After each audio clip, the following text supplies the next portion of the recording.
Kita lanjut bahas PTTH Serapi episode 708.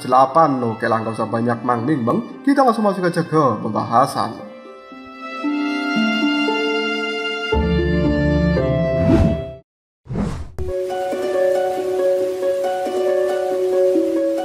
Sebuah cahaya putih telah dikeluarkan dari dalam tubuh jiwa Dewa Rupa ekor 9 ini, dan kemudian hal itu dimasukkan ke dalam patung yang berada di belakangnya. Hal seperti ini telah membuat tubuh jiwa dari Dewa Rubah telah menjadi semakin ilusi. Setelah beberapa saat, hal itu pun menghilang sepenuhnya karena sang Dewa Rubah ekor 9 telah menggunakan seluruh kekuatan yang tersisa pada tubuh kloning jiwanya. Tidak butuh waktu yang lama, pada akhirnya patung dari Dewa Rubah ekor 9 yang berada di tempat ini bergetar, dan kemudian dua sinar cahaya secara perlahan keluar dari dalamnya. Hal itu telah terbungkus oleh kekuatan yang kuno dan juga agung. Cahaya yang satunya merupakan warisan yang telah ditinggalkan Dewa Rubah ekor 9 untuk seorang Dieki. Sementara cahaya yang satunya lagi adalah senjata peringkat ke-9 dari dunia iblis. Meskipun Dieki sendiri bukan anggota dari klan Rubah ekor 9, tapi dia memiliki guru, yaitu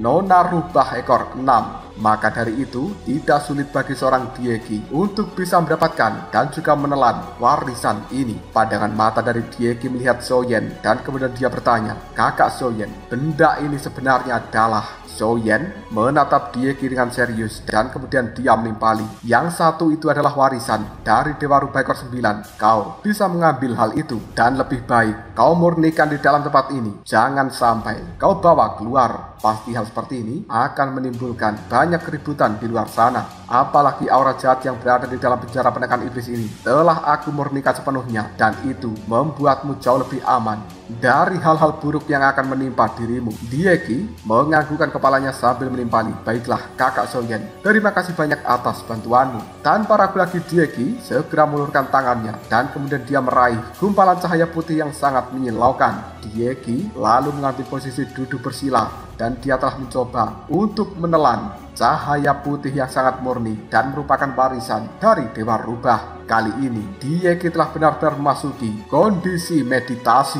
Sementara pandangan mata dari seorang Soyen melihat pada lingkaran cahaya yang satunya, dan kemudian dia mengamati bahwa di dalam lingkaran cahaya itu terdapat sebuah kotak batu. Tanpa ragu lagi, Soyen langsung mengambil kotak batu itu, dan kemudian dia mulai memeriksa isi yang berada di dalamnya. Dan ternyata memang benar, itu adalah senjata peringkat ke-9 dari dunia iblis yang bernama Mata Jiwa Iblis. Meskipun senjata ini sangatlah luar biasa, tapi Soyen merasa bahwa itu tidak cocok untuk dirinya, dan seharusnya benda ini bisa digunakan oleh seseorang yang telah menguasai teknik mata.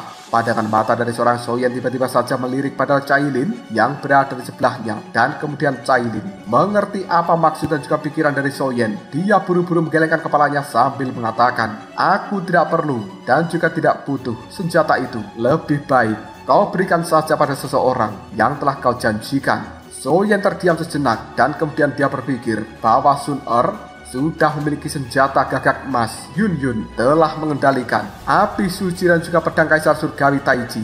Hanya Mu Ying dan juga Cailin saja yang tidak memiliki senjata di tangan mereka. Ditolak langsung oleh seorang Cailin membuat Soyen hanya tersenyum getir sambil menggelengkan kepalanya, dan kemudian dia mulai menyimpan kotak batu yang berisi mata jiwa iblis tersebut. Cailin pun selanjutnya mengatakan, "Soyen, aku sebenarnya sudah tahu apa maksudmu, tapi benda ini aku benar-benar tidak bisa mengendalikannya. Jadi kau tidak perlu segan dan juga merasa bersalah padaku. Apalagi senjata ini milik Dewa Rubah ekor 9, dan seharusnya itu telah dia dapatkan dari roh iblis pendamping Rubah ekor 9. Meskipun klan Medusa juga memiliki teknik mata, tapi kebanyakan itu adalah teknik mata beracun dan juga teknik mata yang mengendalikan kekuatan yin. Sementara senjata ini kebanyakan mengendalikan pikiran dan juga ilusi. Ditambah lagi kesombongan dari piton pelan surga 10 warna tampaknya tidak akan pernah membuatku bisa mengendalikan senjata tersebut. Jadi kau tidak perlu memberikannya kepada diriku. Sudah paham kan suamiku?" Soyen menganggukkan kepalanya sambil berkata, "Baiklah, jika begitu kita anggap perjalanan di dalam tempat ini sudah selesai. Mari kita segera keluar, dan aku tidak tahu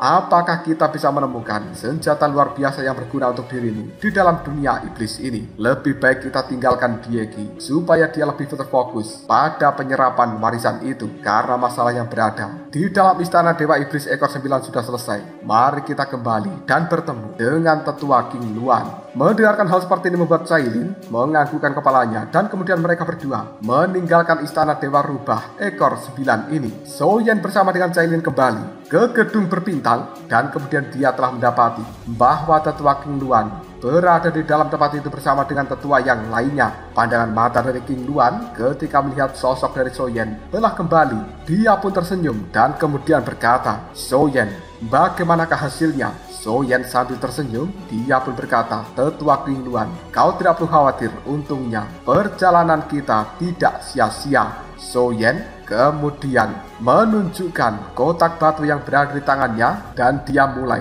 membuka isinya, lalu memperlihatkan hal ini kepada semua orang yang berada di dalam tempat ini.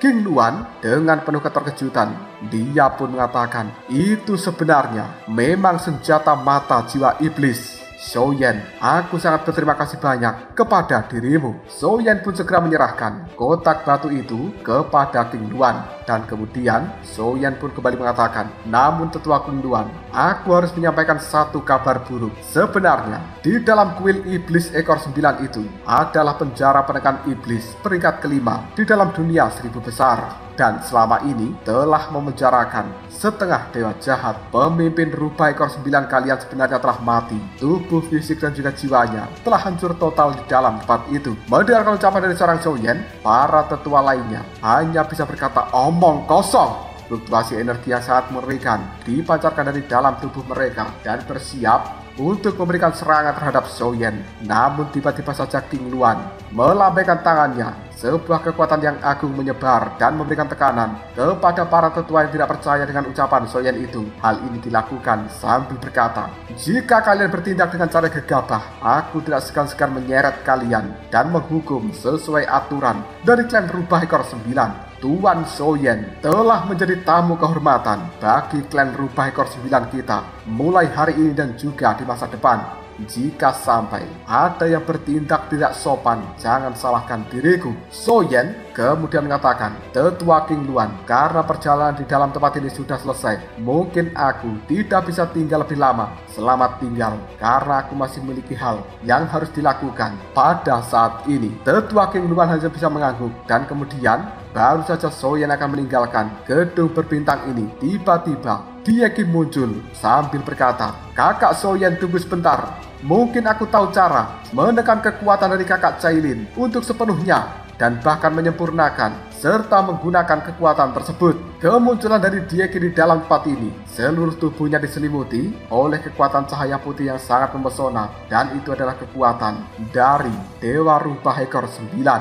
Tetua King Luan buru-buru berkata, "Dieki, apakah sebenarnya kau telah berhasil menerima warisan dari Dewa Rubah ekor 9? Dieki hanya tersenyum sambil menganggukkan kepalanya. Dia mengatakan, "Tetua King Luan, aku memang berhasil mendapatkan warisan itu. Namun, kekuatannya masih sangat besar dan untuk sementara, aku tidak bisa menyempurnakan sepenuhnya. Hal ini benar-benar membutuhkan waktu yang lama. Tapi karena kakak Soyen memiliki jasa yang besar, diriku segera meninggalkan retreat dan akan memberikan bantuan terhadap kakak Soyen terlebih dahulu." Sementara Soyen sambil tersenyum, dia mengatakan, "Dieki, apakah kau serius? Sebenarnya cara apa yang kau miliki?" Dieki tiba-tiba saja berkata, "Kakak Soyen, apakah kau pernah mendengar tentang salah satu tempat yang aneh di dalam dunia iblis, dan tempat itu bernama Goa 4 Gajah?" Soyen mengernyitkan dahinya dan kemudian dia mengatakan, "Apa? Goa 4 Gajah?" Selama ini Soyen memang telah mendengar misteri dari Goa 4 Gajah, tapi dia tidak menyangka bahwa solusi dari masalah yang dialami Cailin akan didapatkan di dalam tempat itu. Pandangan mata dari seorang Cailin melirik ke arah Soyen,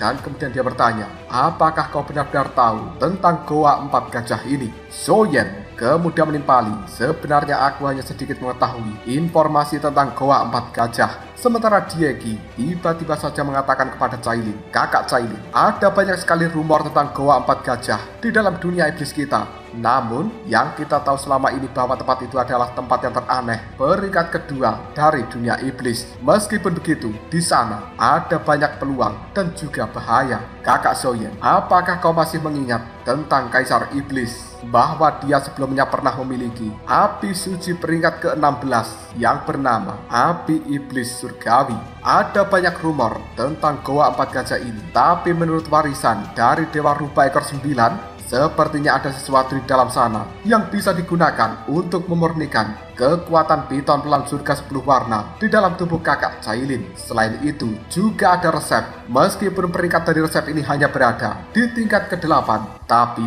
hal itu memiliki banyak efek untuk kakak Cailin. Dan dengan mengandalkan warisan Dewa Rupa ekor 9, aku sepertinya bisa merasakan keberadaan dari resep tersebut. Setelah mengatakan hal seperti ini, pandangan mata dari seorang Dieki melihat kepada Cailin. Seketika, tubuh dari Cailin yang tadinya tenang menjadi bergetar. Dia tidak menyangka bahwa warisan dari Dewa Rupa ekor 9 memiliki banyak misteri dan juga mengungkapkan misteri-misteri yang ada di dalam dunia ini. Soyen yang memiliki persepsi tajam, dia bisa mengerti maksud dan juga tujuan dari seorang Dieki melihat pada Cailin ini, dan tiba-tiba membuat Soyen berkata, "Cailin, apakah sebenarnya kau sudah memiliki resep tersebut?" Cailin menggelengkan kepalanya, "Tidak, aku tidak punya." Soyen sekali lagi mengatakan, "Keluarkan, biar aku lihat." Cailin menggertakkan giginya, "Tidak." Sementara Soyen sekali lagi berkata, "Cepat keluarkan." Cailin tidak bisa menolak permintaan dari suaminya, dan kemudian dia melambaikan tangan.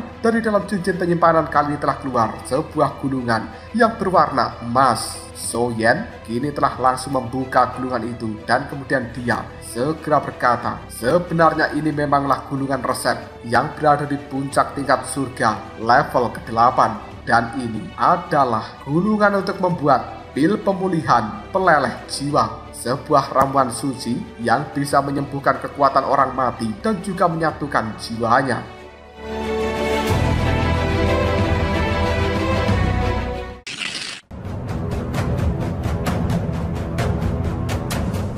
Cailin tidak berniat menyembunyikan apapun dari Soyen. Lalu dia pun berkata, "Sebenarnya masih ada satu ramuan obat terakhir, tapi sepertinya hal itu sangat sulit ditemukan." Soyen mengerutkan dahinya sambil bertanya, "Apa itu?" Cailin kemudian menimpali, "Inti monster." Soyen menarik nafas dalam-dalam dan kemudian dia mengatakan, "Pemurnian ramuan obat peringkat ke-8 tidak lagi membutuhkan inti monster dan hanya perlu dimurnikan dengan kekuatan langit dan bumi." Cailin tiba-tiba saja menggelengkan kepalanya sambil berkata, "Tidak, resep ini adalah resep spesial dan berbeda dari pil obat biasa. Coba kau periksa secara teliti bagian bawah dari gulungan tersebut." Tanpa ragu lagi, Soyen kembali memeriksa gulungan yang berwarna emas di telapak tangannya. Dan kali ini Soyen telah menemukan sebuah kata-kata. "Untuk memurnikan pil yang berada di dalam resep ini, kau membutuhkan inti monster dari binatang yang memiliki kekuatan reinkarnasi ke-7. Membaca tulisan ini membuat raut wajah seorang Soyen telah berubah, dipenuhi keterkejutan luar biasa. Inti monster peringkat reinkarnasi ke-7, kekuatannya hampir sama mengerikannya dengan Kaisar Iblis, dan bahkan Soyen tidak yakin akan bisa melawan makhluk tersebut. Satu-satunya hal yang diketahui Soyen adalah bahwa Kaisar Iblis memiliki inti monster peringkat ke-7, tapi tidak mungkin bagi Soyen meminjam inti monster itu untuk memurnikan pil obat, karena jika hal seperti ini dilakukan, maka kekuatan Kaisar Iblis akan menurun dan juga melukai sumber kekuatannya sendiri. Bahkan untuk berkultivasi dan memulihkan diri di masa depan, hal itu pasti akan sangat sulit dilakukan. Pandangan mata dari seorang Soyen tiba-tiba saja melihat ke arah Dieki, dan kemudian dia bertanya, "Dieki, apakah di dalam Goa 4 Gajah terdapat inti monster peringkat ke-7 ini?" Dieki hanya bisa menggelengkan kepalanya sambil menimpali. "Untuk inti monsternya sendiri, sesuai dengan warisan yang aku dapatkan dari Dewa Rupa ekor 9, seharusnya tidak ada. Tapi di tempat itu ada binatang buas yang memiliki kekuatan reinkarnasi ke-7, dan dia adalah harimau darah jahat surgawi. Namun aku tidak yakin apakah harimau ini memiliki inti monster peringkat ke-7 atau tidak." Soyen kemudian mengatakan, "Jika begitu, mari antarkan aku menuju tempat itu." Cailin tidak setuju dan kemudian dia mengatakan, "Tidak, tempat itu terlalu berbahaya. Pandangan mata Soyen melihat Cailin dan kemudian dia mengatakan, "Aku sudah memutuskan. Cailin, kau tinggal di tempat ini. Biarkan aku pergi sendirian." Cailin pun menggelengkan kepalanya sambil berkata, "Tidak. Aku ikut dengan dirimu." Soyen hanya bisa memegang tangan Cailin sambil berkata, "Baiklah, jika begitu mari kita pergi bersama-sama." Sementara Dieki untuk kali mengatakan, "Kakak Soyen, mungkin aku tidak bisa menemani dirimu karena aku harus melanjutkan penyerapan pada warisan ini. Tapi aku akan memberikan titik koordinat dari Goa 4 Gajah padamu." Soyen hanya mengangguk dan kemudian Dieki mengeluarkan secercah cahaya dari dalam tubuhnya dan itu merupakan titik koordinat dari Goa 4 Gajah. Soyen kemudian mulai berpamitan pada tetua King Luan dan kemudian orang itu menyuruh Soyen untuk berhati-hati dan semoga segera menemukan sesuatu yang bisa digunakan untuk menyembuhkan istrinya. Tanpa ragu, Soyen segera membentuk sebuah segel tertentu dan kemudian lubang hitam kali telah muncul di hadapannya. Mereka berdua pun, yaitu Soyen dan juga Cailin, memasuki lubang hitam ini dengan petunjuk titik koordinat yang telah diberikan oleh seorang Dieki. Soyen pun dengan cepat mengikuti hal seperti itu dan kemudian saat ini dia telah langsung dibawa menuju kawasan dari tempat yang bernama Goa 4 Gajah. Ternyata kawasan ini memiliki hutan dan juga pegunungan yang benar-benar luas, serta tidak diketahui di manakah lokasi dari Goa 4 Gajah itu sendiri. Soyen, pandangan matanya melihat pada tempat sekeliling dari hutan dan pegunungan. Lalu dia mengatakan, "Tempat ini benar-benar luas. Aku tidak tahu di manakah keberadaan dan juga pintu masuk dari Goa 4 Gajah." Cailin, sepertinya kita masih harus berkeliaran di dalam tempat ini terlebih dahulu. Cailin pun segera menimpali, "Baiklah, asalkan bersama dengan dirimu, aku rela berkeliaran kemana-mana." Mereka berdua pada akhirnya segera menyusuri seluruh tempat ini untuk menemukan pintu masuk ke dalam Goa 4 Gajah. Soyen bersama dengan Cailin kali telah masuki kawasan hutan dan mereka keduanya berjalan tanpa tujuan. Perjalanan mereka untuk saat ini benar-benar tidak membuahkan hasil apapun. Soyen kemudian menyebarkan kekuatan jiwanya yang agung dan mulai melakukan pemindaian dengan kekuatan jiwa ini. Soyen lalu mengatakan, "Seluruh gunung yang berada di dalam tempat ini telah aku periksa dan sepertinya hanya medan yang berada di dalam tempat ini yang memiliki energi cukup istimewa. Seharusnya pintu masuk dari Goa 4 Gajah berada di sekitar sini." Setelah mengatakan hal seperti itu, Soyen bersama dengan Cailin melanjutkan perjalanan dan kemudian mereka telah tiba di sebuah tempat yang telah tertutup oleh kabut putih yang benar-benar tebal. Pandangan mata dari Cailin melihat ke arah kabut putih yang berada di depan sana dan kemudian dia kali ini segera mengatakan, "Soyen, sepertinya energi langit dan bumi yang berada di balik kabut itu sangatlah luar biasa. Mungkinkah di sana merupakan pintu masuk sebenarnya dari Goa 4 Gajah?"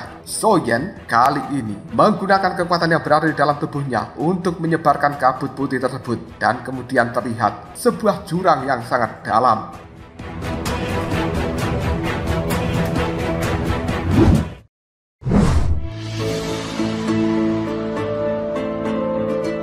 Hal itu membuat Soyen hanya bisa menyipitkan matanya sambil mengatakan, energi yang berada di dalam jurang ini benar-benar luar biasa. Namun tampaknya juga ada banyak hal jahat yang tidak dikenal di bawah sana. Cailin, karena kita sudah sampai di dalam tempat ini, maka tidak ada alasan untuk mundur. Mari kita segera masuk ke dalam jurang. Cailin hanya bisa menganggukkan kepalanya dan detik berikutnya sambil menggenggam kedua tangan Cailin, Soyen dan juga istrinya itu benar-benar masuk ke dalam jurang yang sangat dalam ini. Sesampainya di dalam jurang, pandangan mata Soyen dan juga Cailin terlihat penuh dengan keterkejutan karena apa yang telah mereka lihat adalah berbagai tumpukan tulang-tulang dan juga kerangka. Cailin hanya bisa mengatakan sebenarnya ini adalah kerangka-kerangka dari orang-orang zaman kuno. Detik berikutnya, Cailin bisa merasakan bahwa kekuatan di dalam dirinya seolah-olah tertekan oleh fluktuasi misterius yang berada di dalam tempat ini. Dan kemudian dia berkata dengan serius kepada Soyen, sebenarnya di dalam tempat ini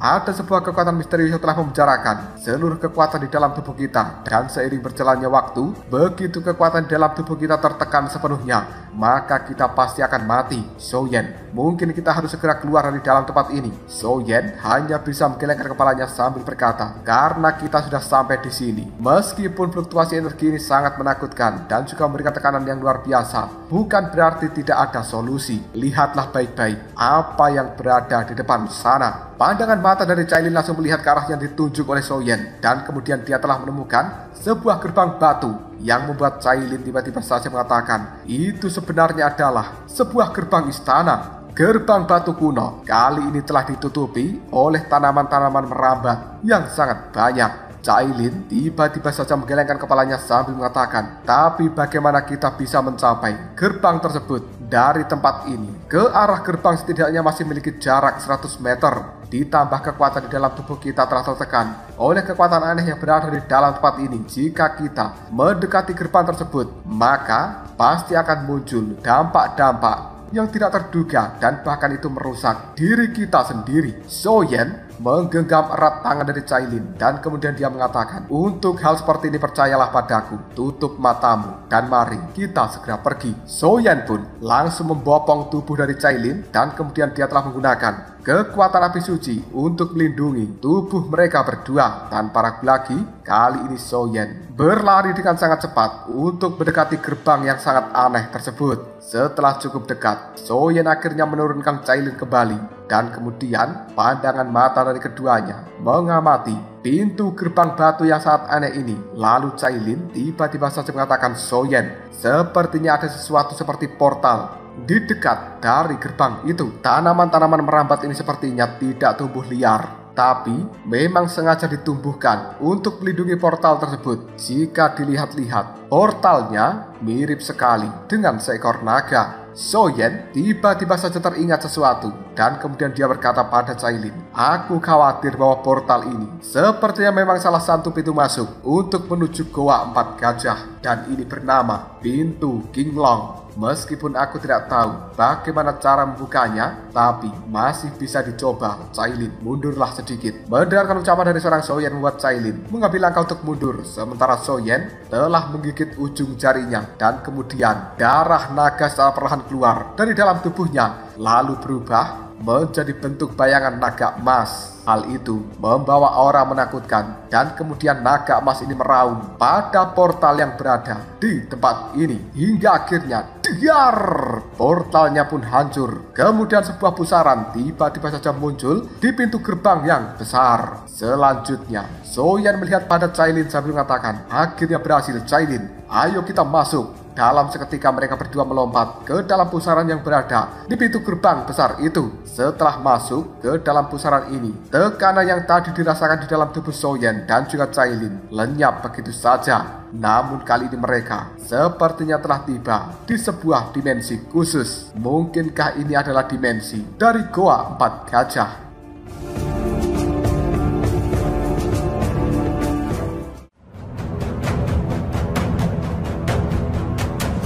Lalu apakah yang terjadi selanjutnya? Mungkinkah Soyen benar-benar masuk ke dalam dimensi yang benar? Dan mungkinkah dia juga akan bisa menemukan sesuatu yang bisa digunakan untuk menyembuhkan dan juga mengendalikan kekuatan piton pelan surga yang berada di dalam tubuh dari Cailin? Jika kalian penasaran, tunggu aja jawabannya di next video. Ngobrol sob.